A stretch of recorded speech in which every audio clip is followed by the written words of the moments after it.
ओम शांति। आज हम 28 अक्टूबर 2025 की मुरली के कुछ बहुत गहरे विचारों पर बात कर रहे हैं। ये मुरली, जो एक तरह का आध्यात्मिक प्रवचन है, हमें बताती है कि कैसे संगम युग, मतलब ये जो खास समय अभी चल रहा है, इसमें सेवा करके हम सबका सम्मान पा सकते हैं, और फिर भविष्य में, सतयुग में, कैसे पुरुषोत्तम बनकर पूजनीय बन जाते हैं। आज की हमारी चर्चा का जो खास मुद्दा है, वो है देह अभिमान। ये शब्द हम सुनते तो हैं, पर असल में ये है क्या? इसे एक तरह की आध्यात्मिक बीमारी भी कहा गया है। तो आज हम समझेंगे कि इससे मुक्त होकर परमात्मा, जिन्हें हम प्यार से बाबा कहते हैं, उनकी नजर में हम हल्के, मतलब डबल लाइट, और उनके दिल के करीब कैसे आ सकते हैं। तो चलिए इस ज्ञान सागर में गोता लगाते हैं, देखते हैं मुरली क्या सिखाती है। अच्छा, तो सबसे पहले इसी शब्द को पकड़ते हैं, देह अभिमान। ये सुनने में तो जैसे अहंकार जैसा लगता है, पर क्या ये सिर्फ वही है या इसका मतलब कुछ और गहरा है? और इसे बीमारी क्यों कहा गया है? हाँ, ये बहुत अच्छा सवाल उठाया आपने। देखिए, देहाभिमान सिर्फ वो ऊपर ऊपर का अहंकार या घमंड नहीं है, हालांकि वो भी इसका एक हिस्सा हो सकता है। पर बाबा के अनुसार, मतलब परमात्मा के ज्ञान के अनुसार, ये असल में ना सभी विकारों की जड़ है। जैसे काम, क्रोध, लोभ, मोह, अहंकार, ये सब इसी एक बीज से पनपते हैं। और इसे बीमारी इसलिए कहा गया है क्योंकि ये आत्मा की जो असली शक्ति है, उसकी शांति है, पवित्रता है, उसको धीरे धीरे खत्म कर देता है। आप ऐसे सोचिए जैसे कोई अनदेखा वायरस नहीं होता, शरीर में घुसकर धीरे धीरे उसे अंदर से खोखला कर देता है। बस वैसे ही देहाभिमान आत्मा की अपनी शक्ति को कमजोर करता जाता है। ओहो, ये तो मतलब काफी गंभीर बात है। यानी सिर्फ बाहरी व्यवहार का घमंड नहीं, बल्कि खुद को ये शरीर समझना ही यही असली प्रॉब्लम है। और बाबा का ये कहना कि जब तक तुम देह अभिमान में हो, तुम बाप की दिल पर नहीं चढ़ सकते, ये तो सीधा दिल पर लगता है। इसका मतलब ये हुआ कि परमात्मा के करीब आने के लिए, उनका प्यार पाने के लिए, इस मैं शरीर हूं वाली सोच से ऊपर उठना ही पड़ेगा। बिल्कुल, ये एक तरह से पहली शर्त है। जब तक हम खुद को ये नाशवान शरीर मानते रहेंगे, अपनी पहचान बस इसी से जोड़ेंगे कि मैं फलाना हूँ, मेरा ये पद है, मेरा ये रूप है, ये परिवार है, तब तक हम आत्मा की असली पहचान और परमात्मा से जो हमारा सच्चा रिश्ता है, उसे महसूस ही नहीं कर पाएंगे। दिल पे चढ़ने का मतलब है उनके गुणों को अपनाना, उनके जैसा बनना, उनका प्यार अनुभव करना। और वो तभी हो सकता है जब हम शरीर के इस भान से, इस सोच से ऊपर उठकर आत्माभिमानी बने। तो फिर अगला सवाल यही आता है कि अगर ये देह अभिमान इतनी गहरी बीमारी है, तो इससे बाहर निकलने का रास्ता क्या है? यहाँ पर बात शायद और दिलचस्प होती है। कोई तरीका, कोई कुंजी बताई है बाबा ने? हाँ, रास्ता बिल्कुल बताया है, और वो है आत्म अभिमानी बनना। यानी लगातार खुद को याद दिलाना कि मैं ये शरीर नहीं हूं, मैं एक चेतन शक्ति हूं, एक आत्मा हूं। इसी स्थिति को अपनाने से शक्ति मिलती है, क्योंकि आत्मा का जो ओरिजिनल स्वरूप है वो शक्तिशाली और पवित्र ही है। इसके लिए जिस चीज की जरूरत है उसे मुरली में विशाल बुद्धि कहा गया है। विशाल बुद्धि, ये सुनने में तो अच्छा लग रहा है, पर इसका मतलब क्या हुआ? मतलब छोटी बुद्धि और विशाल बुद्धि में क्या फर्क है? देखिए, छोटी बुद्धि वो है जो छोटी छोटी बातों में ही ना उलझ कर रह जाती है। जैसे उसने मुझे ऐसा क्यों कह दिया, मेरा मान किया या अपमान कर दिया, दूसरों में क्या कमी है, बस अपनी तारीफ सुनना। छोटी बुद्धि का दायरा बहुत ही लिमिटेड होता है, वो मैं और मेरे के चक्कर से बाहर ही नहीं निकल पाती। और विशाल बुद्धि इसके बिल्कुल उलट। विशाल बुद्धि वो है जो हर घटना को, हर सिचुएशन को एक बड़े नजरिए से देखती है। वो समझती है कि ये दुनिया एक बड़े नाटक की तरह है और हर आत्मा इसमें अपना अपना पार्ट प्ले कर रही है। वो हर सीन में परमात्मा की, यानी बाबा की, कोई ना कोई कल्याणकारी योजना देखने की कोशिश करती है। वो छोटी छोटी बातों से मान अपमान, हार जीत से ऊपर उठ जाती है। इसके लिए जरूरत होती है चिंतन मनन की, रुक कर सोचने की, गहराई में जाने की। ये चिंतन मनन वाली बात बहुत जरूरी लग रही है। जैसे आपने वो उदाहरण दिया कि चित्रकार भी कुछ बनाने से पहले विचार सागर मंथन करता है।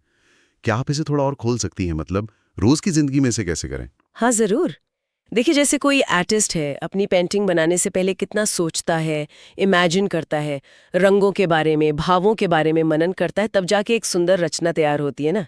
वैसे ही हमें भी जीवन में जो कुछ हो रहा है, जो लोग मिल रहे हैं, जो हालात बन रहे हैं, उन पर थोड़ा ठहर कर सोचना चाहिए।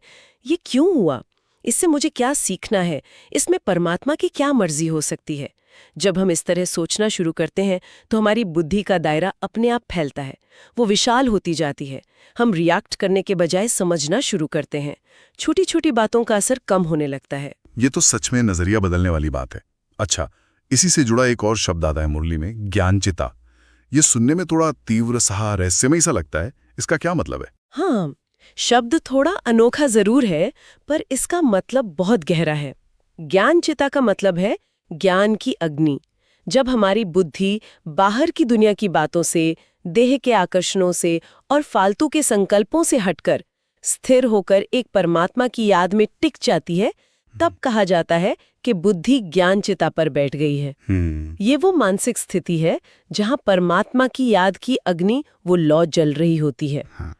तो ये एक तरह की मेडिटेशन की गहरी अवस्था हुई? हाँ, बिल्कुल।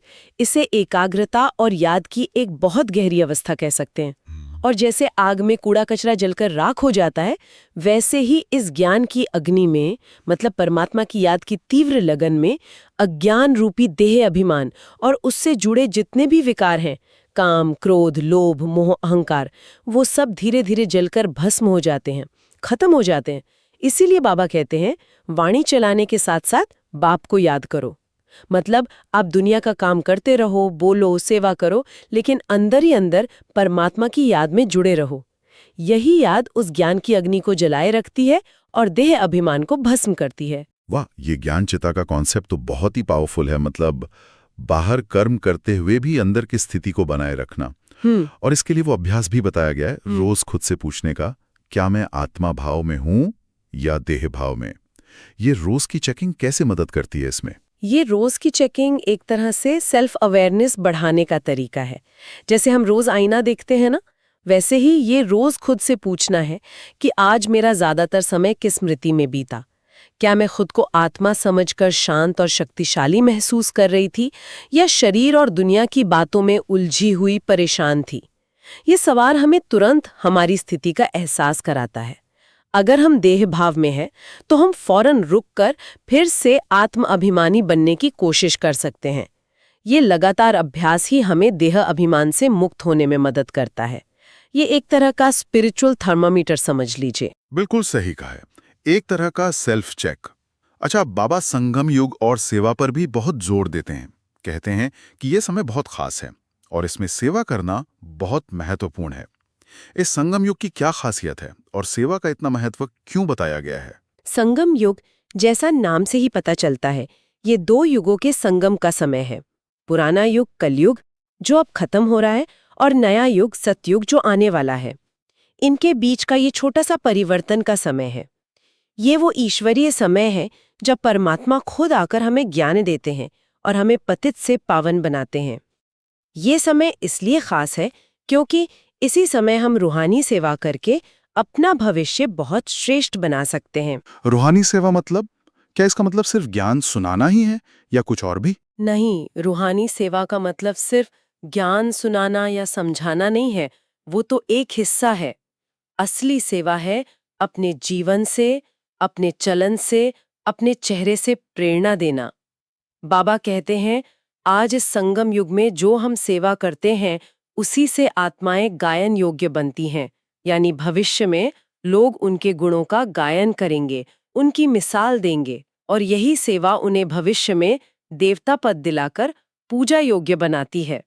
तो आज गायन लायक बनना, कल पूजा लायक बनने का आधार है। यहाँ सेवा का गहरा अर्थ है अपने अंदर इतने अच्छे गुण भरना, इतनी शांति और खुशी भरना कि हमारे संपर्क में जो भी आए, उसे हमारे वाइब्रेशन से, हमारी मौजूदगी से ही शांति और परमात्मा की याद का अनुभव हो। लक्ष्य ये होना चाहिए कि मुझे देखकर दूसरों को भी परमात्मा याद आए।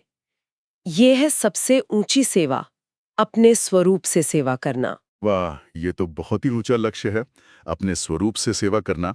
लेकिन जैसा आपने पहले बताया कि देहाभिमान की बीमारी है, तो ये रास्ता यकीनन आसान तो नहीं होगा। मुरली में कुछ चेतावनियां भी दी गई हैं। क्या है वो मुश्किलें या सावधानियां जिन पे ध्यान देना है? हाँ, बाबा हमें सावधान भी करते हैं, क्योंकि माया यानी जो नकारात्मकता या विकारों का प्रभाव है, वो बहुत सूक्ष्म होता है और कई रूपों में अटैक करता है। इसे मुरली में कहा गया है, माया की बीमारी बहुत प्रकार की है। एक खास चेतावनी आंखों के बारे में है। बाबा कहते हैं आंखें बड़ी धोखेबाज हैं। इसका मतलब है कि हम जो कुछ भी देखते हैं वो हमें अपनी ओर खींच सकता है, हमारे मन को भटका सकता है, विकारों की तरफ ले जा सकता है। इसलिए हमें बहुत सावधान रहना है कि हम क्या देखते हैं और उसका हमारे मन पर क्या असर पड़ रहा है। और सुनने के बारे में भी कुछ कहा है? हाँ, एक और बहुत महत्वपूर्ण सावधानी है, कभी भी विकारी बातें ना सुनो। यानी ऐसी बातें जिनमें दूसरों की निंदा हो, फालतू की चर्चा हो या जो हमारे मन में नेगेटिविटी या अशांति पैदा करें, ऐसी बातों से दूर रहना है। न खुद ऐसी बातें करनी है न सुननी है, क्योंकि ये बातें भी आत्मा की शक्ति को कम करती हैं और देह अभिमान को बढ़ाती हैं। ये समझना बहुत जरूरी है कि ये जो राजयोग का मार्ग है, ये आत्मा अभिमानी बनने का रास्ता, ये बहुत ऊंचा है। ये कोई साधारण भक्ति मार्ग या रीति रिवाज नहीं है। यहाँ लक्ष्य है राजेश्वर डबल सिर ताज बनना। डबल सिर ताज मतलब? हाँ, मतलब आत्मा की पवित्रता का ताज और भविष्य में मिलने वाले विश्व राज्य का ताज, दोनों ताज प्राप्त करना, विश्व का मालिक बनना। तो जब लक्ष्य इतना ऊंचा है तो कोशिश भी उतनी ही श्रेष्ठ करनी होगी और सावधानी भी उतनी ही ज्यादा रखनी होगी। या हिलकेपन या लापरवाही की कोई गुंजाइश नहीं है। इसीलिए शायद बाबा दैवी गुण धारण करने और आसुरी गुणों को छोड़ने पर इतना जोर देते हैं। और वो जो निरंतर चेकिंग की बात थी, वो भी इसी से जुड़ती है ना? जैसे कि क्या मुझ में कोई अवगुण तो नहीं, या क्या मैं दूसरों को अपने समान बना रहा हूं? इसे मास्टर पतित पावनी बनना कहा गया है। ये क्या है? बिल्कुल, निरंतर अपनी जांच करना बहुत जरूरी है। हर रोज, बल्कि कहें हर घड़ी, ये देखना कि कहीं कोई पुराना अवगुण, कोई पुरानी आदत फिर से सिर तो नहीं उठा रही, कहीं गुस्सा, ईर्ष्या या मोह का कोई अंश बाकी तो नहीं। और साथ ही ये भी देखना है कि क्या मैं सिर्फ खुद को सुधारने में लगी हूँ या दूसरों को भी इस रास्ते पर चलने की प्रेरणा दे रही हूँ। मास्टर पतित पावनी बनने का मतलब है जैसे परमात्मा पतित पावन हम आत्माओं को पवित्र बनाते हैं, वैसे ही हमें भी निमित्त बनकर दूसरों को पवित्रता का रास्ता दिखाना है। उन्हें भी ज्ञान और योग से जोड़कर उनके जीवन को श्रेष्ठ बनाने में मदद करनी है। ये सेवा का एक बहुत जरूरी पहलू है। इतनी सारी बातें हैं। देह अभिमान से मुक्त होना है, विशाल बुद्धि बनानी है, संगम युग में सेवा करनी है, याद में रहना है, लगातार चेकिंग, सावधानियां, ये सब बहुत महत्वपूर्ण है। पर कभी-कभी लगता है कि क्या कोई एक मूल मंत्र है, कोई सरल सा सूत्र जिसे पकड़कर हम इन सब पर विजय पा सकें, कुछ ऐसा जिसे हम हर समय याद रख सकें? हाँ हाँ, बिल्कुल है। बाबा ने इन सब बातों का सार एक बहुत ही सरल और शक्तिशाली फॉर्मूले में दिया है। मामेकम याद करो। मामेकम याद करो, इसका क्या मतलब हुआ? इसका सीधा सा अर्थ है केवल एक मुझे, यानी परमात्मा को याद करो। बस ये दो शब्द अपने आप में पूरा गाइडेंस है। जब हम अपना पूरा ध्यान, अपनी पूरी लगन एक परमात्मा की याद में लगा देते हैं तो बाकी सब चीजें अपने आप ही ठीक होने लगती हैं। देह अभिमान गलने लगता है, बुद्धि विशाल होने लगती है, सेवा का जोश आता है, खुशी महसूस होती है और माया के वार से बचने की शक्ति भी मिलती है। ये एक मास्टर चाबी है जो सारे ताले खोल देती है। तो ये याद ही वो फाउंडेशन है जिस पर बाकी सब कुछ टिका है। और इसी याद से वो डबल लाइट अवस्था आती है जिसकी बात हमने शुरू में की थी। हाँ, बिल्कुल। जब ये स्मृति पक्की हो जाती है कि मैं आत्मा हूँ और मेरा पिता परमात्मा है और बुद्धि लगातार उस याद में टिकी रहती है, तो आत्मा हर परिस्थिति में हल्की महसूस करती है। चाहे जीवन में सुख आए या दुख, मान मिले या अपमान, सफलता मिले या असफलता, आत्मा अपनी अंदर की स्थिरता और शांति में टिकी रहती है। उस पर बाहर की सिचुएशन का बोझ महसूस नहीं होता। इसी स्थिति को डबल लाइट कहा गया है। लाइट यानी हल्की भी और माइट यानी शक्तिशाली भी। तो याद से आत्मा हल्की भी रहती है और शक्तिशाली भी बनती है। मुरली में एक और गहरा इशारा मिलता है जो इसी याद की शक्ति से जुड़ा है। स्वयं और सर्व के प्रति मनसा द्वारा योग की शक्तियों का प्रयोग करो। अच्छा, इसका क्या मतलब है? इसका मतलब है कि अपनी याद की शक्ति का प्रयोग सिर्फ अपने लिए नहीं, बल्कि दूसरों के कल्याण के लिए भी करो।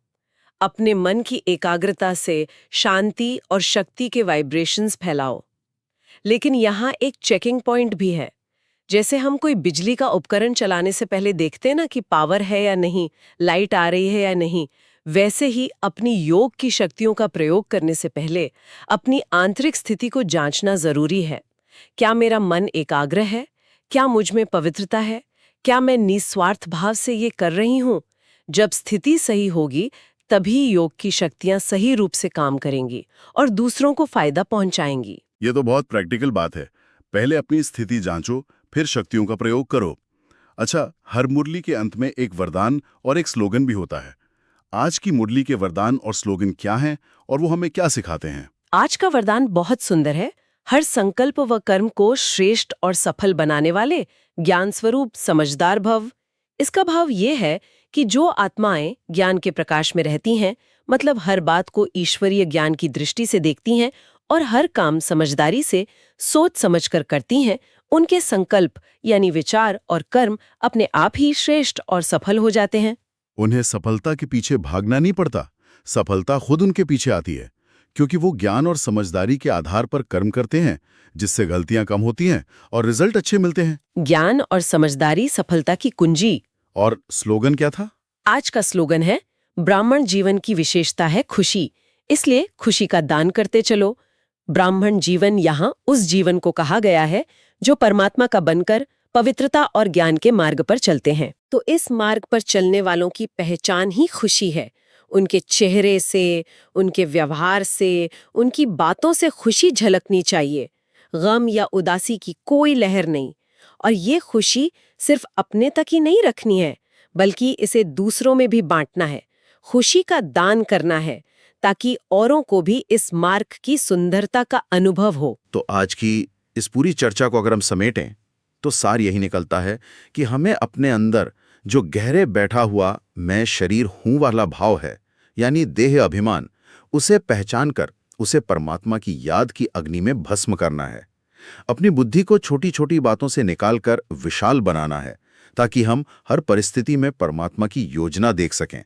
ये संगम युग का जो अनमोल समय है, इसे व्यर्थ न गंवाकर रूहानी सेवा में लगाना है, जिससे हम भविष्य में गायन और पूजन योग्य बने। निरंतर एक परमात्मा की याद में रहकर डबल लाइट, हल्के और शक्तिशाली बने रहना है। हर काम ज्ञान और समझदारी से करना है ताकि सफलता मिले। और सबसे बड़ी बात, खुशी को अपने जीवन की पहचान बनाना है और इस खुशी को सबके साथ बांटना है। हाँ, आपने बहुत अच्छे से सार बताया। और यहाँ एक और जोड़ने वाली बात यह है कि ये सारे पहलू, देह अभिमान छोड़ना, विशाल बुद्धि, सेवा, याद, खुशी, ये सब अलग अलग नहीं है, बल्कि एक दूसरे से बहुत गहरे जुड़े हुए हैं। जैसे ही हम एक चीज पर ध्यान देते हैं, मान लीजिए याद पर, तो बाकी चीजें अपने आप सदने लगती हैं।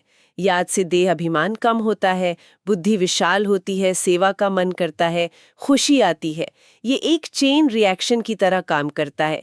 इसलिए अगर कहीं से शुरुआत करनी है तो वो है मामेकम याद करो, एक परमात्मा की याद। ये वाकई एक बहुत महत्वपूर्ण कनेक्शन है कि सब कुछ आपस में जुड़ा है। और अंत में एक विचार श्रोताओं के लिए छोड़ जाते हैं, जिस पर वो मनन कर सकते हैं।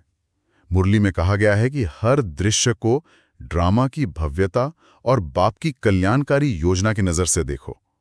अगर हम सचमुच अपनी रोजमर्रा की जिंदगी में आने वाली हर छोटी बड़ी घटना को, लोगों से होने वाली मुलाकातों को, यहाँ तक कि मुश्किल लगने वाली परिस्थितियों को भी इसी नज़रिए से देखना शुरू कर दें, तो हमारी अपनी प्रतिक्रियाओं पर, हमारे मन की शांति पर और दूसरों के साथ हमारे रिश्तों पर इसका कितना गहरा और सकारात्मक असर पड़ेगा, इस पर जरूर सोचिएगा।